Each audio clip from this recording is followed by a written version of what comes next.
Randall Burg, your concierge yacht broker, and today I'm going to talk about external Brightwork, and not only your wood Brightwork, but your metal Brightwork on your yacht. Well, modern yachts tend to have less and less Brightwork than earlier yachts. The 50s yachts and 60s tend to have a lot of teak, both on decks and cap rails, and the Sea Rays particularly were just beautiful old boats, but they had a lot of Brightwork to take care of. And if you didn't keep them coated with a good wax, the sun would beat down on them, and every 6 months you'd have to basically strip them, bleach them, and then recoat them with 2 to 8 layers of varnish. That's a lot of work. I know, I've been there. So be careful how you maintain your wood or your Brightwork on your boat. Teak cap rails are a bit easier to maintain because they're pretty easy to sand. And what I generally do is once they're sanded down to bare wood, I bleach them so they're bright, and then I start coating them. The first coat should be a diluted coat of varnish of your choice. I usually do a 2-to-1 thinner to varnish, or even thinner, and that just gives you a soaked in barrier layer into the wood. I put it on very quickly. There's no big deal about it. Let it dry hard. The next series of coats should be straight varnish. And depending on what the kind of varnish you like, use a very fine hair brush. It's important you have a good brush that doesn't bleed bristles onto your varnish. Make sure your brush is super clean. Make sure a rag that you're using wiping has no lint. And definitely between wipe downs, use acetone and a lint-free cloth to get any particles off before you start varnishing.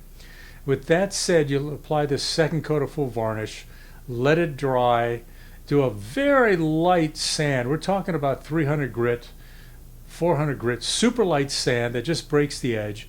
Use your acetone then to clean it all up, and then lay down another layer very carefully. Brush in one direction.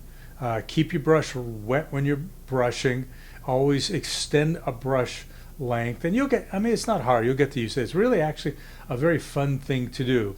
Also, before you start varnishing, if the rails touch fiberglass or other parts of the boat or metal supports, be sure to tape those off with good blue tape. Don't leave that tape on for months, because then it's hard to get off. Remove it within a few days or weeks of finishing your varnish job. So I generally like 8 coats of varnish. Some people like to put varnish on while it's tacky. I like to have a dry hard and then sand it very lightly between coats. That gets off any high ridges and makes the final couple of coats a real pleasure. So once you put on the second to final coat, use a really good 500 to 600 grit sandpaper, really smooth. Get it as smooth as you possibly can, and then put your final coat on in the cleanest brush you can, in the cleanest environment you can. Fully wipe it down the surface with acetone. You should have a great varnish coat. Decks you can treat in a different way. Teak decks are treated really 3 different ways. One is simply bleach it with a 2-part compound, and that brings the first coat brings it to a bleach. The second coat brings it to kind of an orange color, and that stops the bleach basically, and you get a beautiful bleach color. All you do is wash it off, and it goes from orange to gray. It takes about 30 days.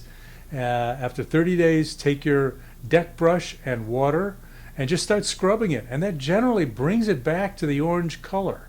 If it doesn't, again, use your 2-part cleaning compound, and that's all you have to do. I love unstained teak decks. Don't rub it too hard. Teak can wear away, and many Italian boats have very thin veneer of teak over a straight of plywood, and you can run that through. You look at older teak boats that have been abused, and you can see it rubbing through, and then you got to replace the teak component. The second way is to oil the deck. After you do the bleach process, oil the deck. It looks gorgeous, but it's pretty hard to get it uniform, and be aware that you're going to have to work it and work it to get that oiled deck uniform. And the third way is then to bleach it and then seal it in like Many sealing compounds. It brings it to a bright finish.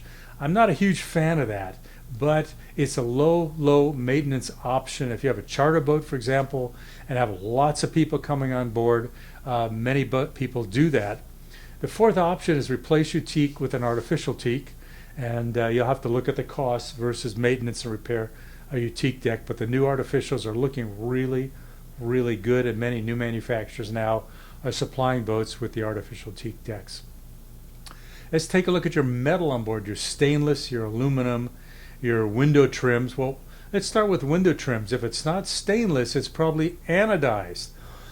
And anodizing aluminum corrodes. You get those white corrosion and pop marks. So I highly recommend you keep that aluminum with fresh looking with a coat of car wax every 6 months. Keep the car wax on. You won't worry about corrosion then. Many people choose to paint those trim. They clean it up and they sand it like crazy. They tape the edge, they paint it. That's another option. With stainless, you just clean it with a good stainless cleaner. Other kinds of Brightwork are your stainless steel rail supports, your stainless windlass, and other stainless trim. And you simply use stainless cleaner on that. I wouldn't use anything harsh. I would not use a metal, stainless rub metal, like a stainless Brillo pad. I might use a synthetic pad to brighten them up, but you don't want to really beat them up. You just use some stainless cleaner, stainless coat, and that cleans it all up. And keeping a coat of wax on it keeps them beautifully clean. So that's kind of it for your exterior Brightwork and stainless. I'm Randall Burg, your Concierge Yacht Broker. If you're looking for a boat in South Florida, contact me and I'll be glad to show it to you. Bye-bye.